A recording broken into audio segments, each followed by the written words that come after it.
Welcome back mga ka-TV. Ang video na tatalakayin natin ngayon ay ang chapter 58 ng Failure Frame, Became the Strongest and Annihilated Everything with Low-Level Spells. At kung bago ka lang sa channel ko ay huwag mahiyang mag-like, subscribe o follow at i-click ang notification bell para ma-notify ka sa susunod na video. Paalala, ang video na tatalakayin natin ngayon ay maaaring mag-iba mula sa ilalabas na anime. Hindi ko inaangkin ang mga drawing o anumang materyales na ipapakita. Ang layunin ko ay magpakita ng suporta at magbigay ng impormasyon tungkol dito. Ang lahat ng kredito ay nananatili sa mga orihinal na may-ari. Maraming salamat! Matapos matiyak na ayos na ang lahat, naghanda na sina Mimori at ang kanyang grupo para lisanin ang pinaglaban nila ni Prinsesa Catleya. Habang nagpapaalam, sinabi ni Mimori na mukhang nagawa na ni Seras ang maayos na pamamaalam sa prinsesa, na labis namang ipinagpasalamat ng dalawang babae. Sinabi ni Prinsesa Catleya na sila na ang bahala sa War Chariot at sisiguraduhing matutupad ang mga hiling ni Mimori.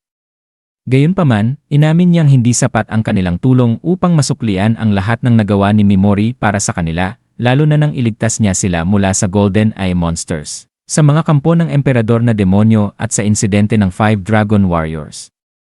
Sa isang saglit ng pagbubulay-bulay, ibinunyag niya na kung natuloy ang kanyang sapilitang kasal kay Sivit Gartland, maaaring nagdalang tao siya ng isang supling na may dugong malakas at may kakayahang pamunuan ang isang pangkat na lalaban sa pananakop ng Bakuos.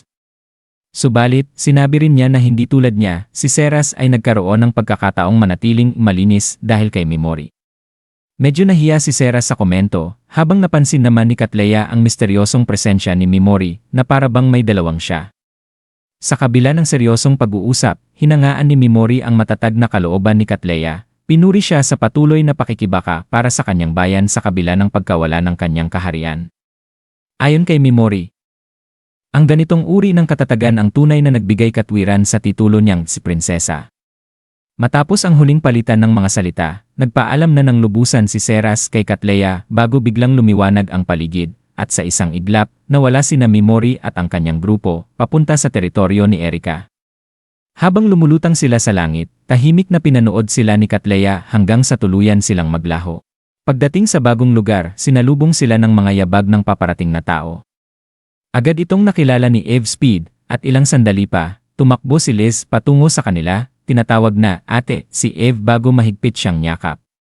Ginantihan ni Eve ang yakap at nagpasalamat na ligtas si Liz.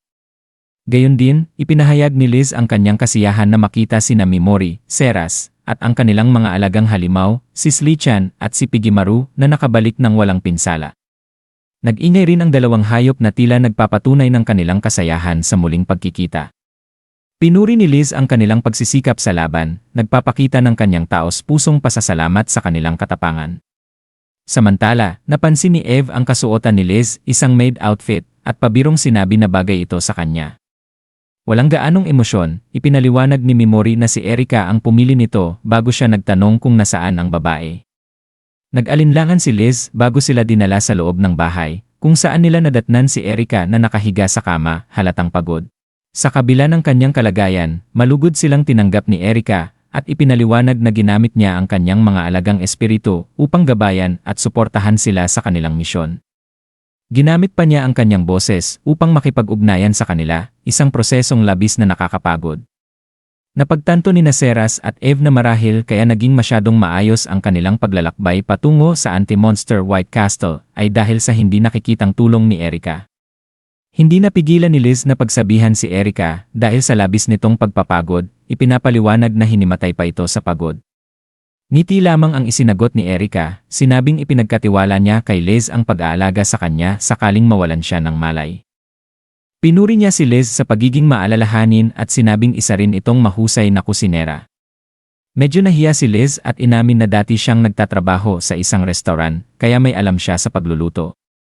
Dahil sa kabutihang loob ni Erika, lumuhod si Seras sa harapan niya at buong puso siyang pinasalamatan. Sinabi niya na dahil kay Erika, muli siyang nakapaghawak ng espada at naglingkod sa prinsesa.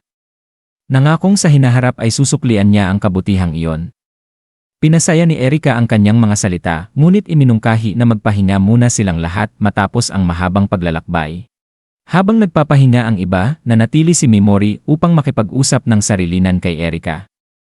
Diretsahan niyang binanggit na may mabigat silang hadlang sa kanilang misyon, ang pagtanggal kay Diosa Vices. Tinitigan niya si Erika at tinanong kung gaano nito kinasusuklaman ang Diyosa. Agad na nagbago ang ekspresyon ni Erika, na puno ng matinding galit. Sinabi niyang isinumpa siya ni Vices na nagdeklara sa kanya bilang isang mapanganib na nilalang at isinulat ang kanyang pangalan sa listahan ng mga ipinagbabawal na mangkukulam. Dahil dito, napilitan siyang magtago ng mas maaga kaysa sa kanyang plano. Marami pa siyang gustong gawin at alam niyang hindi pa siya tapos sa kanyang laban. Nauunawaan ang sitwasyon, hiniling ni Mimori ang kanyang tulong sa pagkolekta ng impormasyon. Sa halip na direktang alamin ang ginagawa ni Vices, nais niyang pagtuunan ng pansin ang iba't ibang paksyon sa bawat bansa, lalo na ang mga bayani ng Alyon, na itinuturing niyang pinakamalaking sagabal sa kanyang plano. Bahagyang nagulat si Erika sa kahilingan, pabirong sinabi kung nais ba ni Mimori na pagtrabahuhin siya ng mas matindi. Ngunit may sagot na si Mimori, isang Ouija board na gagamitin upang sagutin ni Erika ang kanyang mga tanong gamit ang kanyang mga espiritu, nang hindi kinakailangang magsalita. Natuwa si Erika sa ideya at inamin nitong magiging mas madali ang komunikasyon sa ganitong paraan. Sa kabila ng seryosong usapan, pinaalalahanan nina Eve at Sarah si Mimori na magpahinga muna at mag-enjoy sa pagkain. Humingi siya ng paumanhin sa pagiging masyadong abala sa plano, ngunit biglang naputol ang usapan nang magsimulang umiyak si Liz. Napuno siya ng emosyon at sinabi kung gaano siya kasaya na ligtas na nakabalik ang lahat, si Touka, Mimori, Seras, ang kanilang mga alagang halimaw, at higit sa lahat, si Eve.